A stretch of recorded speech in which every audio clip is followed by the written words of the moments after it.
Hello good morning students, my name is Rupesh Sharma. Students, आज मैं आपको एक टॉपिक जो लेके आया हूं, परासरण दाब, जिसको इंग्लिश में बोलते हैं ऑस्मोटिक प्रेशर।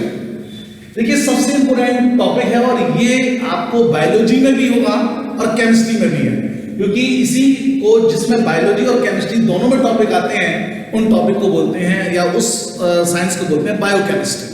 तो ये बायोकेमिस्ट्री एक टॉपिक है परासरण दाब। अब परासरण दाब होता क्या है? देखिए, अगर कहीं पर परासरण हो रहा है, अब परासरण किसे कहते हैं पहले ये जानें। परासरण का मतलब होता है कि अगर कोई भी कम सांद्रता है, कम सांद्रता से अगर अधिक सांद्रता की ओर, कम सांद्रता से अधिक सांद्रता की ओर अगर फ्लो हो रहा है और बीच में अर्धपारगम्य झिल्ली है, अर्धपारगम्य झिल्ली अगर बीच में है तब वो परासरण होता है। अगर कोई ये कहे कम सांद्रता से अधिक सांद्रता की ओर है, कोई चीज बह रही है, फ्लो कर रही है और अर्धपारगम्य झिल्ली नहीं है, तो परासरण कभी नहीं। और परासरण तभी होगा, आप कह सकते हैं low concentrations flow to high concentrations due to semi permeable membrane. अगर अर्धपारगम्य झिल्ली है और उसके माध्यम से कम सांद्रता से अधिक सांद्रता की ओर कोई चीज बह रही है, तो वो परासरण कहलाता है।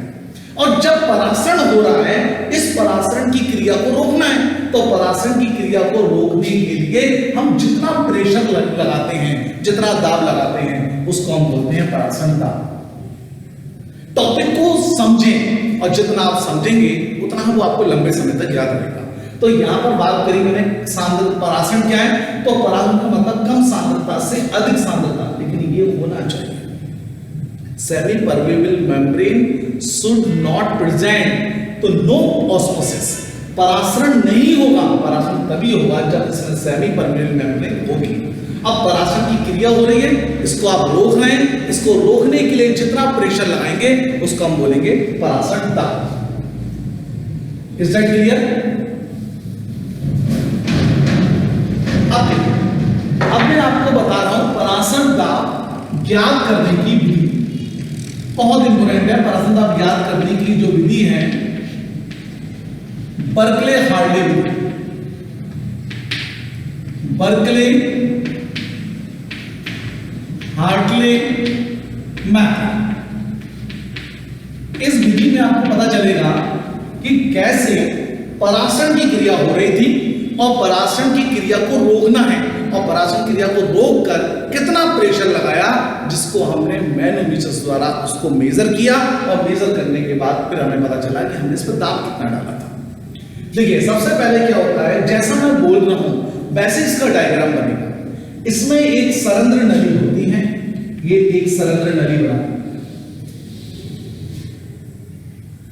ये सरंध्र नली, मतलब यहां पर भी छिद्र है और यहां पर भी छिद्र है।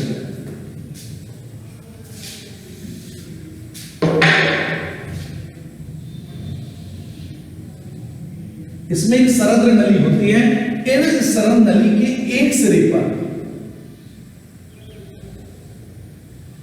केस नलिका और दूसरे सिरे पर एक कीप लगी होती है।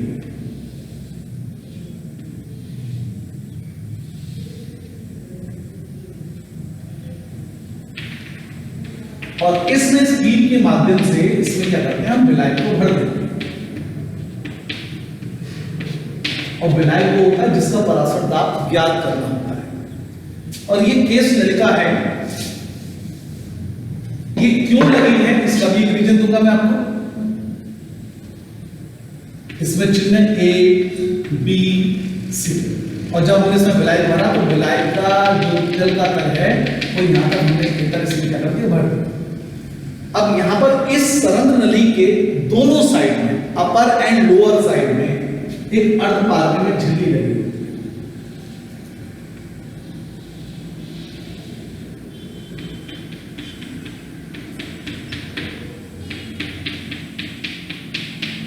ये अर्धपारगम्य झिल्ली, ये क्या है, केस नलिका,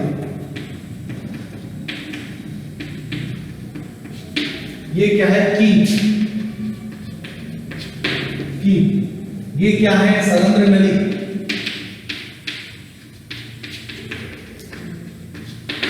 ये क्या है, अर्धपारगम्य झिल्ली।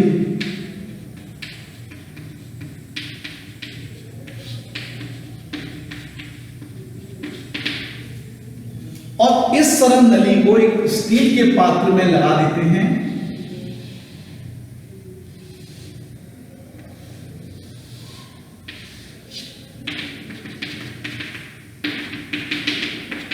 जिसमें विलयन भरा होता है। क्या भरा होता है, विलयन।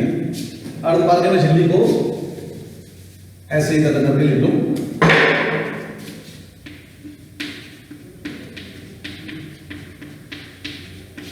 अर्धपारगम्य झिल्ली,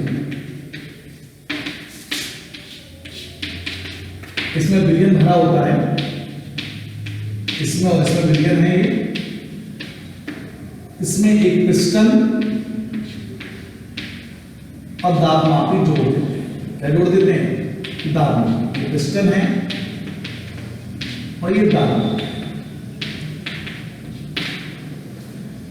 जितनी चीज हम इसके अंदर देख रहे हैं, सिर्फ उतनी ही चीजों को हमें इसके बारे में लिखना है। देखिए, इसमें एक सरंध्र नली है, इस सरंध्र नली के एक सिरे पर केस नल का, दूसरे सिरे पर एक कीप होती है।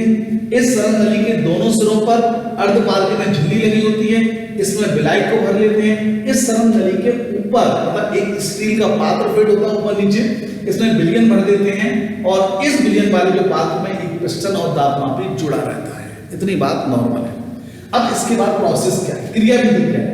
अब परासरण की क्रिया के बाद जो विलायक है वो विलयन की ओर जाने लगता है। जब विलायक विलयन की ओर जाने लगेगा तो विलायक का तल क्या होगा, घटने लगेगा। और जब विलायक का तल घटने लगेगा तो धीरे धीरे धीरे धीरे जो विलायक का तल यहाँ से ए से बी, बी से सी को धीरे धीरे नीचे आने लगेगा। अब जैसे ही जल यानी विलायक विलयन में पहुंच गया तो यहाँ पर हमें परासरण चल रहा है और परासरण की क्रिया को हमें क्या करना है, रोकना है। उसको हमें एंटी करना है। तो उसके लिए हम क्या करते हैं, पिस्टन पर दाब डालते हैं, पिस्टन से दाब डालते हैं और दाब डालने के बाद ये जो विलयन के साथ में विलायक है वो इतने धीरे धीरे ऐसे दाब डालते हैं कि जितना विलायक इसमें गया है वो विलायक और विलयन धीरे धीरे धीरे धीरे वो इसके अंदर वापस जाए। और जब ये वापस जाता है इसको बोलते हैं व्युत्क्रम परासरण, प्रतिलोम परासरण।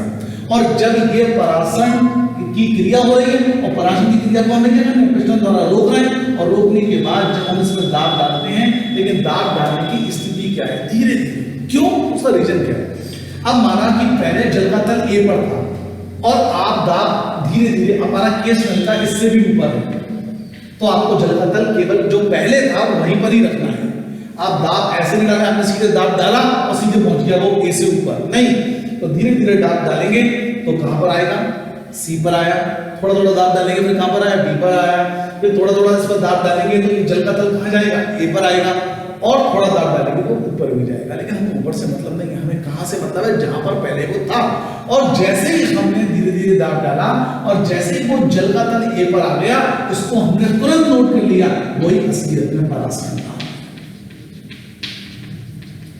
वही असलियत में क्या है, परासरण दाब है। तो परासरण दाब को ज्ञात करने का तरीका सिर्फ यह है कि एक हमने मेजर किया परासरण। और मैं अगर इतनी बात जो मैं बोल रहा हूं, अगर मैंने 5, 6, 7 मिनट जो बोली उसका कंक्लूजन सिर्फ इतना सी बात निकाल देता हूं, परासरण की क्रिया हो रही है, इसको रोक रहे हैं।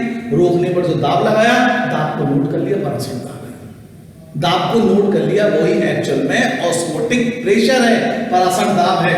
और परासरण दाब आपको पता है तो आपकी वैल्यू होती है, जब हम जानते हैं पीवी बराबर एनआरटी, आपके सभी को न्यूमेरिकल भी कराए होंगे। अब यहाँ पी की जगह लिखते हैं पाई वी बराबर एनआरटी।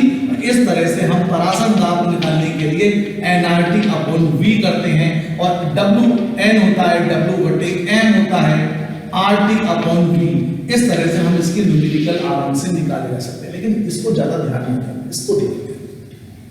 जब आप इस पर ध्यान देंगे तो आपको समझ में आएगा कि परासरण दाब क्या है। और आपको यह ध्यान होगा कि परासरण दाब ज्ञात करने की बर्कले हार्टले विधि क्या है। Thank you, that's all.